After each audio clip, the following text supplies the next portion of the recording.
do'stlar, o harfi bo'lgan yangi bir do'stimiz sizlar bilan tanishyapsam deyotdi.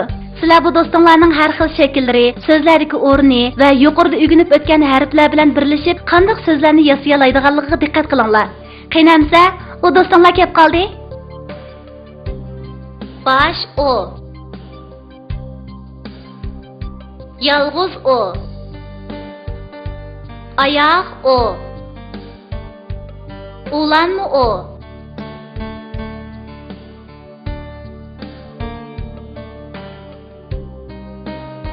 Osman jim o'ltir. O'qil solaman. Onta o'qilma, Yahya qo'rqaman. Dada doppa tik, men doppa satay. Mende radyo var, sende-chu. Mende onundan yo'g'on radyo bor? İşki radyo naqshi aytdi, ishki bola quloq etdi. Sol qo'limda ot olaman, o'ng qo'limda cho'qimiz yeyman.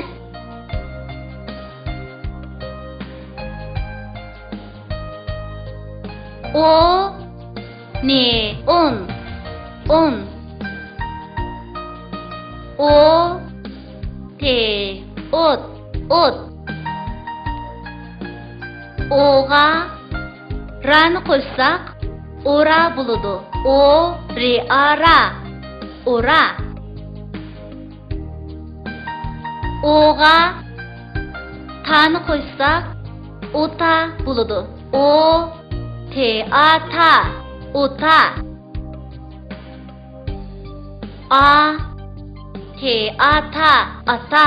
O te ot o te ata ota ata ot ota.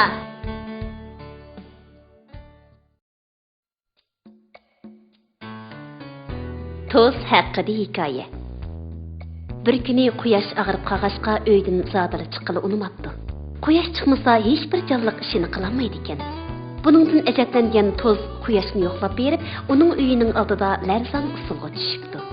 Quyosh Tozning maqsadini tushunib uydan chiqishga ma'qul bo'ldi.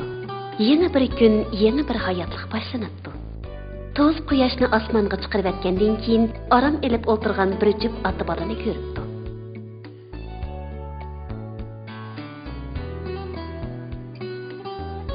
Oğlum, anladın mı? Radyoda bugün yağmur yağıdı devatıdı. Etizdeki kalan otlarını tezrak otu ötey. Deptu atisi bir çağda.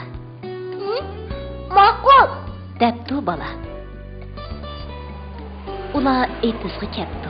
Alay oğlum, otni mağı orgaq bilen al. Deptu atisi. Birdendan keyin rastıl yağmur yağıp ketibdi. Ota bola ishkaylan amalsiz uyga qarab yo'l oldi. Yağmur bag'ansira qattiq yig'ib ketibdi. Quyosh uydan chiqqaniga pushaymon qilib yig'lab ketibdi.